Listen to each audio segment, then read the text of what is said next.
developers. In our last session, we ventured into the captivating world of HTML, where we introduced some important elements such as images, links, and lists. We learned how to breathe life into our web pages, where we turned simple text into interactive content that engages the viewer. Right? What we're gonna do today? Today, we're going to dive even deeper, navigating the maze that is the structure of web pages. Right? So we're gonna unpack the magic of HTML divisions, sections, and other powerful tools that will help us to shape the skeleton of our web pages. Okay. So these advanced HTML elements are the architects of our website structure, which will help us to give the form and shape to the incredible content we are gonna generate. Okay. So grab your favorite beverage, clear your mind, and get ready to unlock another level of HTML. This is where we will be transforming from novices into true web developers. Are you excited? I certainly am. Let's dive in. So first thing which we are going to study today is HTML divisions and spans tag. Okay. तो आज का video short रहेगा. एक ही topic पढ़ेंगे अब हम division, spans और section tag बस, क्योंकि अब मैं बहुत ज़्यादा चीज़ें एक वीडियो में इंक्लूड कर रहा हूँ, तो आई थिंक वो थोड़ा सा वीडियो की लेंथ भी बहुत ज़्यादा हो जा रही है. ठीक है, तो उतना यूज़र एंगेजमेंट नहीं हो रहा है, तो छोटी छोटी वीडियो रखेंगे. एक चीज़ एक टैग के लिए एक वीडियो ही रखेंगे. ठीक है, तो सबसे पहली चीज़ हम जो पढ़ने वाले हैं आज वो होगा डिवीजन टैग. ठीक है, कौन सा tag? Division tag. Division tag. Division tag को HTML में कैसे दिखाते हैं? With the help of div tag. ऐसे ऐसे लिखते हैं. ठीक है, इसका एक कॉरिस्पॉन्डिंग क्लोजिंग टैग भी होगा, ये ओपनिंग टैग है. ओके, तो समझते हैं कि ये डिव टैग और स्पैन टैग क्या होता है. जो दूसरा टैग हम पढ़ेंगे वो होगा स्पैन टैग. ठीक है, स्पैन टैग. इसको कैसे दिखाते हैं? इसको ऐसे दिखाते हैं. ठीक है, अब HTML की दुनिया में ना इन टैग्स को हम अपने वेब पेज के इनविजिबल बिल्डर्स समझ सकते हैं. ठीक है, ये हमारी मदद करते हैं अपने कंटेंट को ग्रुप करने में, ताकि हम इन्हें आसानी से और स्टाइल कर सकें और ऑर्गेनाइज कर सकें. तो सबसे पहले बात करते हैं डिव टैग की. ठीक है, इससे आप एक बड़ा कंटेनर समझ सकते हो जिसमें हम अलग अलग HTML एलिमेंट्स को रख सकते हैं. जैसे एक बॉक्स जिसमें आप अपनी बुक्स, पेंसिल या और कोई भी सामान रखना चाहते हो रख सकते हो. ठीक है, तो वेब पेज पर आप डिव टैग का यूज कर सकते हो अलग अलग एलिमेंट्स को ग्रुप करने के लिए और उन्हें एक साथ स्टाइल करने के लिए. ठीक है, स्टाइल मतलब उनको एक कॉमन, जैसे तुम्हारी वेबसाइट पे पहले कुछ हेडिंग है. ठीक है, जो कि तुमने H1 टैग से H1 टैग का यूज करके हेडिंग लिख दी. फिर एक पैराग्राफ है. ठीक है, फिर कुछ इमेज है. ठीक है, फिर कुछ पैराग्राफ है, फिर कुछ इमेज है. यहाँ पे फिर कोई इमेज आ गई. तो इतने सारे एलिमेंट्स हैं. अब तुम हर एक कुछ स्टाइलिंग्स होगी कि इसको थोड़ा लेफ्ट में दिखा दो, इतना बड़ा होना चाहिए, ऐसा कुछ. ठीक है, कुछ बहुत सारी कॉमन स्टाइलिंग्स हैं. सबको सेम स्टाइलिंग देनी है मेरे को, सबको एक तरीके की स्टाइलिंग देनी है. स्टाइलिंग कैसे करते हैं? CSS से. हमने स्टाइलिंग देना अभी नहीं पढ़ा है. ठीक है, तो स्टाइलिंग से अब हम ये समझ रहे हैं कि हमें इनको सुंदर बनाना है और एक तरह की कुछ लाइन्स हैं. ठीक है, तो अब हम कैसे करें? एक ही तरीके की मैं बार बार 1 2 3 4 5 बार तो लिखना नहीं चाहूंगा. राइट, वो तो बेवकूफ़ी होगी. तो हम क्या करेंगे? एक डिव टैग का यूज करेंगे और इन सारे एलिमेंट्स को रैप कर देंगे डिव टैग से. ठीक है, सारे एलिमेंट्स को डिव टैग से रैप कर देंगे, तो एक साथ में उसको स्टाइल कर लूंगा ना फिर आसानी से. तो यहाँ पे डिव टैग हमको बचा लेता है. तो डिव टैग क्या है? डिव टैग को बस आपको एक बड़ा कंटेनर समझना है जिसके अंदर हम अलग अलग HTML एलिमेंट्स को रख सकते हैं. जैसे एक बॉक्स जिसमें आप अपनी बुक्स, पेंसिल है और कोई भी सामान डालना चाहते हो, एक बॉक्स के अंदर डाल देते हो ना, वैसे भी ये एक बॉक्स की तरह ही समझो इसको. ठीक है, तो आई थिंक डिव टैग समझ में आया होगा. एक बार अपना एडिटर खोलते हैं. ठीक है, जो कि हम VS कोड यूज कर रहे हैं उसको खोलते हैं और ये हमारी थर्ड क्लास रहेगी. ठीक है, ये हमारी थर्ड क्लास रहेगी.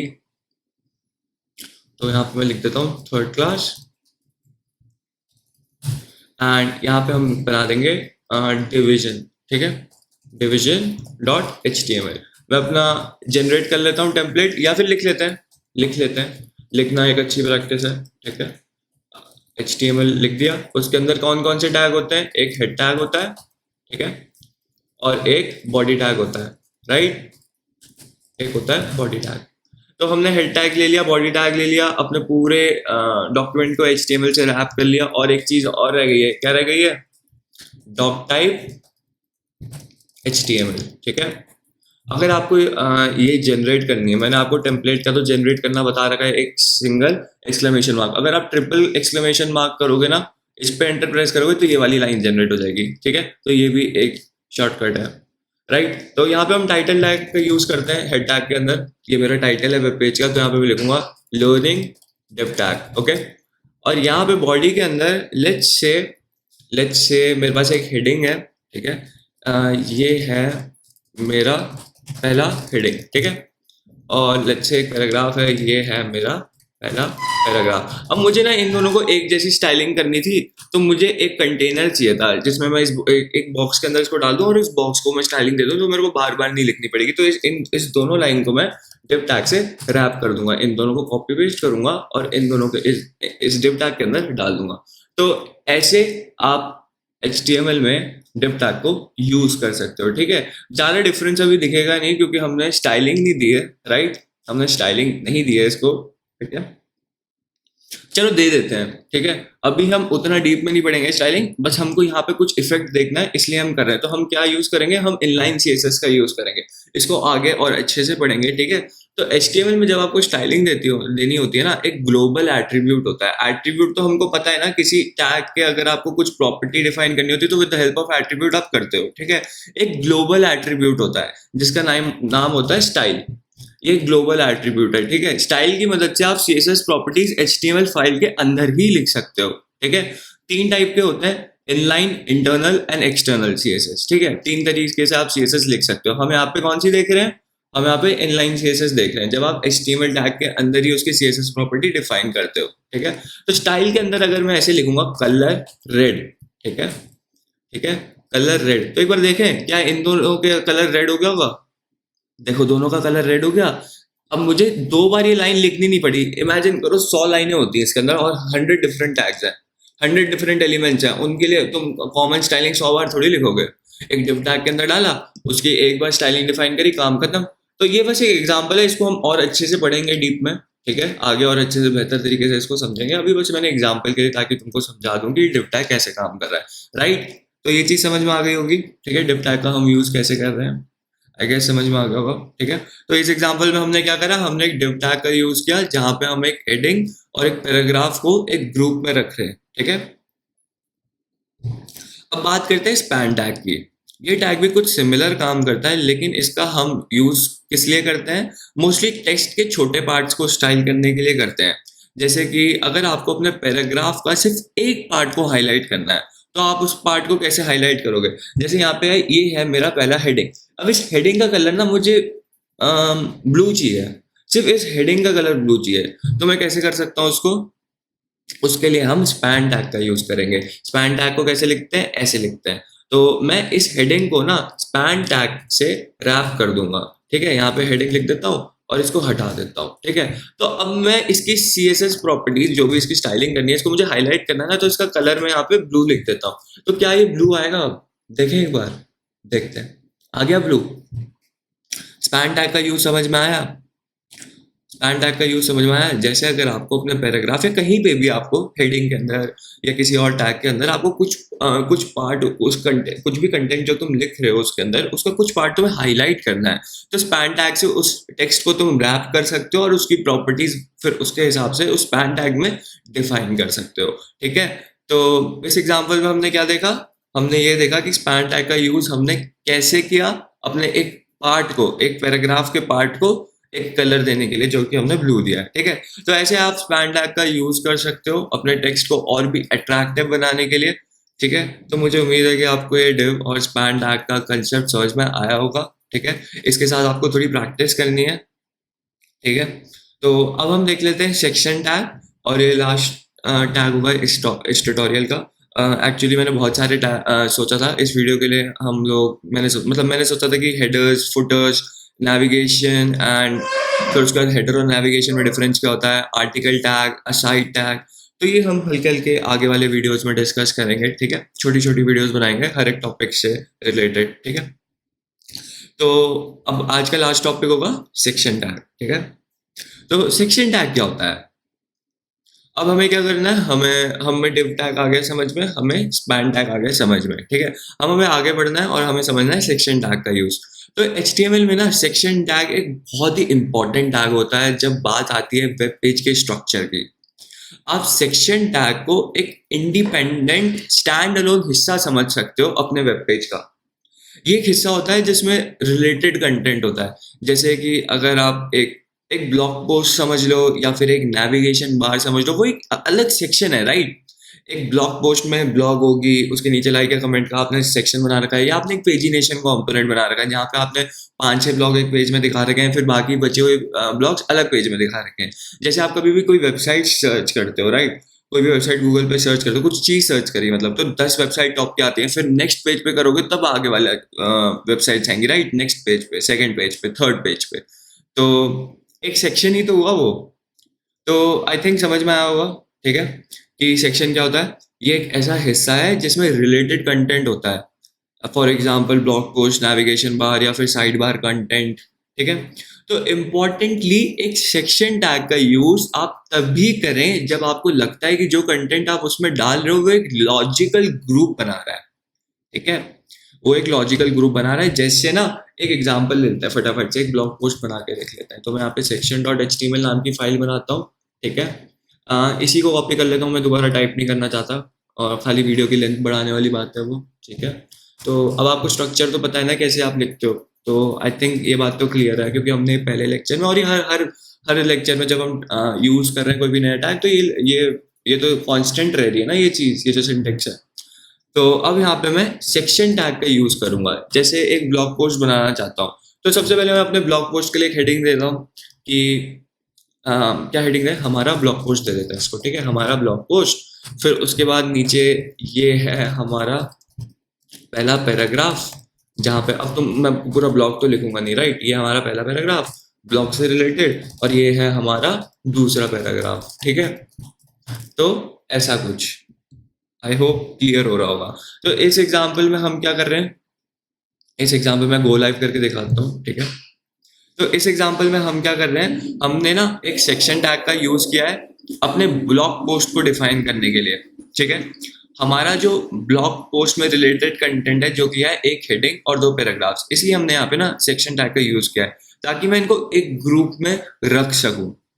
क्यों रखना है इनको एक ग्रुप में? क्योंकि रिलेटेड कंटेंट है ना, और हमको ब्राउजर को बहुत अच्छे तरीके से अपना वेब पेज के बारे में बताना होता है, ठीक है, कि ये एक सेक्शन है, या यहाँ पे हम स्पैन टैग का यूज कर रहे हैं इस चीज को हाईलाइट करने के लिए। तो हर एक छोटी डिटेल हमें अपने वेब पेज के बारे में अपने ब्राउजर को अच्छे तरीके से बतानी होती है। तो उसके लिए आपको बेस्ट प्रैक्टिसेस यूज करनी है, ठीक है। तो यहाँ पे एक तरीका, जब आप एक लॉजिकल ग्रुप बना रहे हो, मतलब एक कंटेंट जो आपस में इंटर रिलेटेड है, तो आपको उसको सेक्शन टैग से रैप करना होगा, ठीक है, ये एक अच्छी प्रैक्टिस है। लेकिन यार मेरे को समझ नहीं आया, डिव टैग भी तो एक कंटेनर ही था ना, डिव टैग भी तो एक बॉक्स था जिसके अंदर हम चीजें डाल के ग्रुप कर सकते थे, सेक्शन भी तो वैसा ही कुछ लग रहा है। तो इन दोनों में डिफरेंस क्या है?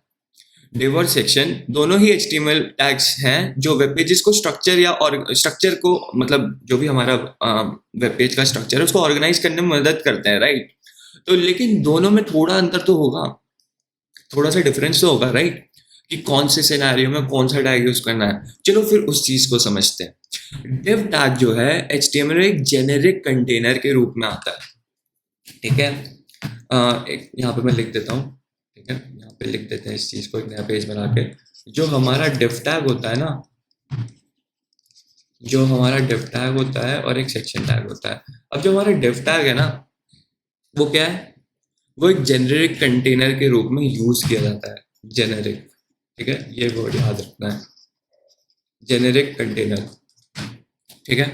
इसका उसका मेन मोटिव लेआउट या फिर लुक एंड फील को कंट्रोल करने के लिए, मतलब स्टाइलिंग, CSS के साथ यूज करना है, इसका मेन मोटिव ही यही है, ठीक है। डिव टैग अपने अंदर के कंटेंट को किसी भी पर्टिकुलर वे में सिग्निफाई नहीं करता। कंटेंट जो भी आप डाल रहे हो ना, ये कंटेंट जो भी आपने इसके अंदर डाला है, उसको किसी भी वे में सिग्निफाई नहीं कर रहा है कि किस टाइप का कंटेंट है, ठीक है।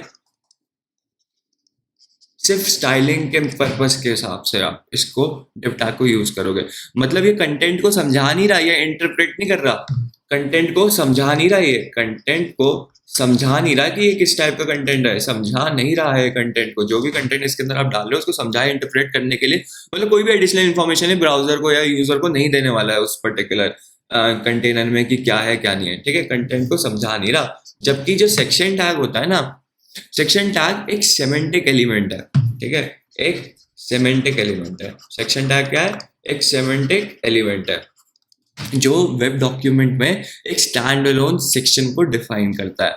मतलब जैसे हमने अभी एक सेक्शन बताया, जो ये सेक्शन टिपिकली जैसे जो सेक्शन टैग होता है ना, ये सेक्शन टिपिकली हेडिंग के साथ होगा और फिर उसके बाद उससे रिलेटेड कंटेंट। जैसे हमने एक ब्लॉग पोस्ट बनाया तो एक सेक्शन में सबसे पहले हेडिंग आएगी ब्लॉग के टाइटल की, फिर उसके बाद उसका पैराग्राफ, उसके बारे में इमेज, उसके बारे में और भी सारी चीजें उससे जो रिलेटेड होंगी, ठीक है। तो इसका मेन मोटिव क्या होता है? इसका मेन मोटिव आपको यूज कब करना है इसको अपने वेब पेज में, जब आपको अपने वेब पेज के कुछ हिस्से को अलग से ग्रुप करके दिखाना है। जैसे बहुत सारी वेबसाइट्स में आपने देखा होगा ना, साइड बार आता है एक, वो अलग सा एक सेक्शन होता है जिसमें बहुत सारे लिंक्स होते हैं आपके वेब पेजेस के बारे में, तो वो एक सेक्शन हो गया, उसका नाम साइड बार हो गया।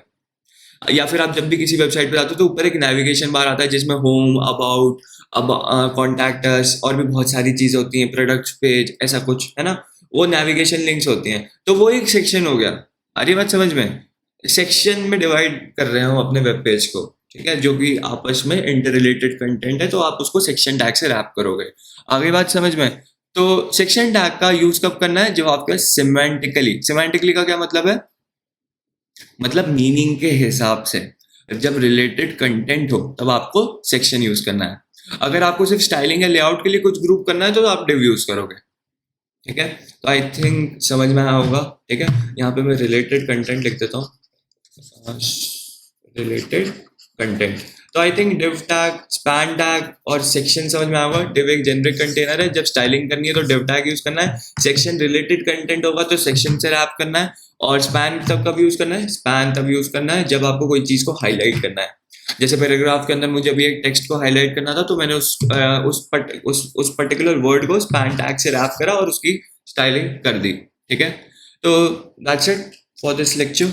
हमने आज डिव टैग पढ़ा, सेक्शन टैग पढ़ा और स्पैन टैग पढ़ा, ठीक है। अगले लेक्चर में हम क्या पढ़ेंगे? अगले लेक्चर में हम हेडर्स, फुटर्स, नेविगेशन, ठीक है, ये सब पढ़ेंगे और हेडर और नेविगेशन में क्या डिफरेंस होता है, ठीक है। तो thank you guys. I hope कि आपको ये सब चीज़ें बहुत अच्छे से समझ में आई हो। इन टैग्स को यूज़ करो, ठीक है, ट्राई करो खुद से। सो मिलते हैं नेक्स्ट क्लास में। हैप्पी कोडिंग, प्रैक्टिस करो खुद से, ठीक है। बाय।